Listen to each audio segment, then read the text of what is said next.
Hi guys, welcome to chemistry link. My name is Om Prakash. आइए हम बात करेंगे नेमिंग ऑफ कोऑर्डिनेशन कंपाउंड।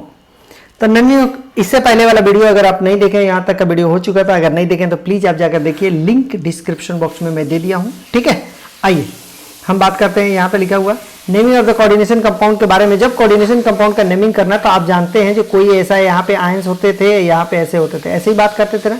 ठीक है, तो सबसे पहले रूल की बात करें सेंट्रल एटम के कैसे लिखते हैं। जब सेंट्रल एटम यहाँ पे होता है, यानी कि ये स्फेरिक, यानी क्या बोलते हैं इसके लिए, कोऑर्डिनेशन स्फीयर। जब कोऑर्डिनेशन स्फीयर के अंदर में जब सेंट्रल एटम होगा तो उसका नेमिंग कैसे करते हैं, पहले उसके लिए सीखें, उसके बाद से हम लिगेंड के बारे में सीखेंगे। ठीक है, तब देखेंगे। सी हियर, पहला रूल के बारे में बात करते हैं। तो naming of central atom, central atom का नेमिंग जब करना होता है तो क्या होता है, केस 1 में देखिए क्या होता है। इफ कोऑर्डिनेशन स्फीयर, क्या लिखा हुआ, कोऑर्डिनेशन स्फीयर इज न्यूट्रल, अगर न्यूट्रल हुआ, जैसे कि ये वाला, if coordination sphere is neutral और पॉजिटिव आयन, अगर पॉजिटिव आयन होगा। ठीक है, न्यूट्रल और पॉजिटिव, मैंने कहा जो न्यूट्रल और पॉजिटिव, निगेटिव नहीं, न्यूट्रल और positive, there is no modification in name. किसके नाम में मॉडिफिकेशन नहीं होगा, सेंट्रल एटम के नाम में कोई मॉडिफिकेशन नहीं होगा। पहले बात, हमने कोऑर्डिनेशन स्फीयर के ऊपर में या तो जीरो होगा या तो पॉजिटिव होगा, तो कोई इसके अंदर में जो भी मेटल होगा उसके नाम में कोई चेंजिंग नहीं आएगा। जैसा नाम होगा, जैसे कि आयरन है तो आयरन लिखेंगे, कॉपर है तो कॉपर लिखेंगे, जिंक है तो जिंक लिखेंगे, जो नाम होगा वैसे ही नाम लिख देंगे। इसका मतलब साफ पता चलता है, जो कोऑर्डिनेशन स्फीयर के ऊपर निगेटिव होगा तो जरूर इसमें कुछ ना कुछ बदलाव करना है। ठीक है, इसका मतलब यही समझ में आता है।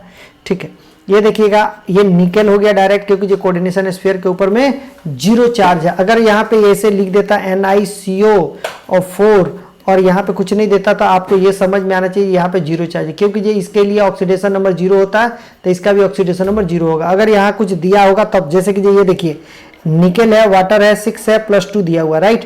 तो अब ये पॉजिटिव चार्ज हो गया, ये 0 हुआ, ये पॉजिटिव हुआ। इसका मतलब साफ पता चलता है क्या, ये पॉजिटिव है तो ये निकल जैसा है वैसा ही रह जाएगा, निकल को निकल ही लिख देंगे। तो पहला तो चीज समझ गए। दूसरा चीज गए, if coordination sphere has negative charge, अगर कोऑर्डिनेशन स्फीयर के ऊपर में निगेटिव चार्ज होगा तब तो क्या करेंगे, name of central atom end with the 8 के वजह से 8 से इसको इंड करते हैं। उसका कोऑर्डिनेशन अगर निगेटिव होगा तो मेटल जो होता है, मेटल के नाम में 8 लगाते हैं। ठीक है, ठीक है, आइए एग्जांपल के तौर पे समझते हैं। देखिए निगेटिव हो गया तो निकलेट, इसके लिए देखो NiCKEL, निकल, ATE, निकलेट, ये वाला टर्म को मैंने जोड़ा। तो ठीक है, तो यानी कि निगेटिव होता है उसके ऊपर में तो उसके लिए नाम देते हैं, दैट इज कॉल्ड द निकलेट। ठीक है, ठीक है। अब बात करते हैं, देखो इधर एलिमेंट की बात करते हैं। 0 है, +1 है, यहाँ पे स्फीयर के ऊपर में 0 है, +1 है और निगेटिव है। तो देखिए 0 और +1 है तो एज इट इज जैसे होगा वैसे लिख देते हैं। मैंने एक बार पढ़ देता हूँ, देखो स्कैंडियम है तो स्कैंडियम, टाइटेनियम तो टाइटेनियम, वेनेडियम तो वेनेडियम, क्रोमियम तो क्रोमियम, मैग्नीज है तो मैग्नीज, आयरन है तो आयरन, कोबाल्ट है तो कोबाल्ट, निकल है तो निकल, कॉपर है तो कॉपर, जिंक है तो जिंक, एजी है तो सिल्वर एंड AU है तो गोल्ड। ये तो हमको समझ में आया, यहाँ तो कोई चेंजिंग नहीं है। लेकिन निगेटिव होता है तो क्या होता है, देखिए यहाँ पे स्कैंडियम है तो एस्कैंडेट, ये देखो एस्कैंडेट लिखा हुआ है, एस्कैंडेट, एस्कैंडियम। अच्छा एक चीज और आप ध्यान रखना, एस्कैंडियम में अब बोलेंगे जी सर एस्कैंडियम, यहाँ पे SCANDIUMATE, इसके ऐसे लिखना चाहिए ना, एस्कैंडियमेट ऐसा लिखना नहीं, ऐसा नहीं लिखा जाता।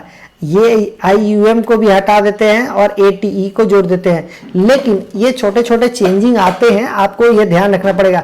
लेकिन मेन चीज है जो 8 लास्ट में आएगा ही आएगा। तो थोड़ा सा अभी आप बिल्कुल आप बिगनर हैं तो आपको ऐसा लग रहा है, आप थोड़ा सा और आगे पढ़ेंगे तो आपको सारी चीजें समझ में आ जाएगी जी क्या क्या है। ठीक है, बस थोड़ा सा पैसेंस रख करके सुनिए। तो इसको इसको क्या बोलते हैं, एस्कैंडेट बोलते हैं, इसको बोलते हैं टाइटेनियम को टाइटेनेट बोलते हैं, वेनेडियम को वेनेडेट बोलते हैं, क्रोमियम को क्रोमेट बोलते हैं, मैग्नीज को मैग्नेट बोलते हैं। ठीक है, फेरेट बोलते हैं। यहाँ पे देखना आयरनेट नहीं बोलते हैं, आयरन को ऐसे कर देता है आयरोनेट, गलत हो जाएगा, इसको नहीं बोलते हैं। तो यहाँ पे स्टार लगा दिया मैंने, ये आयरन को आयरनेट बोलते हैं, राइट।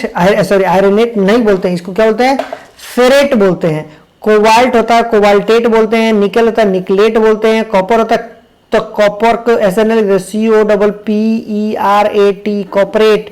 नो, कॉपरेट नहीं होता, क्यूपरेट होता है, CU होता है, दैट्स वाई समथिंग डिफरेंट, तो क्यूपरेट लिख दिया।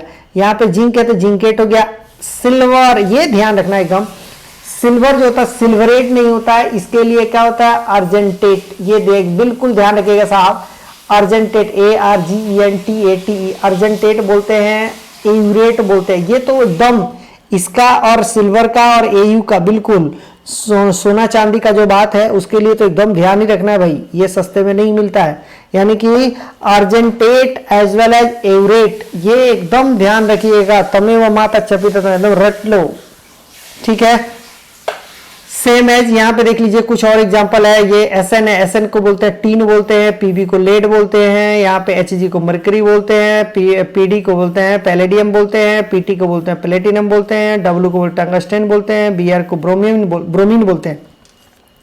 ये तो हुआ इसका ओरिजिनल नाम, जो यहाँ पे क्या होगा साहब, यहाँ पे या तो 0 होगा या तो कोऑर्डिनेशन स्फीयर में प्लस होगा, लेकिन कोऑर्डिनेशन स्फीयर में जब माइनस होगा तो इसको लिए बोलते हैं, देखिए SN है, टीन जो होता है टीन को यहाँ पे फिर से स्टार लगाओ भाई, यहाँ पे बोलते हैं क्या एस्टेनेट, STANNAT एस्टेनेट बोलेंगे। ये PB के लिए लेड नहीं बोलते, प्लम्बेट बोलते हैं, सी यहाँ पे स्टार लगाइएगा, इसको बोलते हैं प्लम्बेट। मरकरी को मर्क्यूरेट, और पैलेडियम को पैलेडेट, प्लेटिनम को प्लेटिनेट, टंगस्टन को बोलता है टंगस्टेट, ठीक है। अब ब्रोमीन को बोलता है ब्रोमेट, ठीक है। तो इसके लिए आप थोड़ा सा समझ पाएंगे, लेकिन यहाँ पे ध्यान रखना प्लम्बेट बोलते हैं एज वेल एज क्या बोलते हैं एस्टेनेट बोलते हैं, ना कि टीनेट और लिडेट बोल दें, ऐसा नहीं है, गलत हो जाएगा वो। टीनेट और लिडेट नहीं बोलते, एस्टेनेट और प्लम्बेट बोलते हैं, ठीक है। यस और नो? यस। बात करते हैं हमारे पास और क्या है, नेमिंग ऑफ द लिगेंड के बारे में बात करना है। तो नेमिंग ऑफ द लिगेंड थोड़ा सा लेंदी हमको जाना पड़ेगा, बहुत सारी चीजें इसमें बताना है, तो will continue in the next class. आपके पास यहां से बात करेंगे नेमिंग ऑफ द लिगेंड, ठीक है। चले, okay, thank you so much. अगर वीडियो आपको पसंद पड़ा, एक चीज और एक और इन्फॉर्मेशन मैं देना चाहता हूं कि जब मैं वीडियो हमेशा कोऑर्डिनेशन कंपाउंड का एवरी डे 2 वीडियो अपलोड करूंगा, एवरी डे 2 वीडियोज, क्योंकि जो हम बहुत छोटे छोटे वीडियो बनाते हैं 20-25 मिनट का ऐसे बनाते हैं, ताकि जो आपको मैंने अपलोड करने में भी इस्तेमाल आसानी हो और आप इजी वे में पढ़ सकें, ठीक है। तो एवरी डे 2 वीडियो डलेगा, एक सुबह मॉर्निंग 8 o'clock में, एक 12 o'clock या 4 o'clock समथिंग, मतलब कि जो एवरी डे 2 वीडियो जाएंगे, ठीक है। तो will continue in the next class और यहाँ से करेंगे, ठीक है। अगर आपको वीडियो पसंद पड़े तो लाइक सब्सक्राइब शेयर कीजिएगा और उन बच्चों को जरूर शेयर कीजिएगा जिसे इसे जरूरत है। चलें, okay, thank you so much, thank you so much.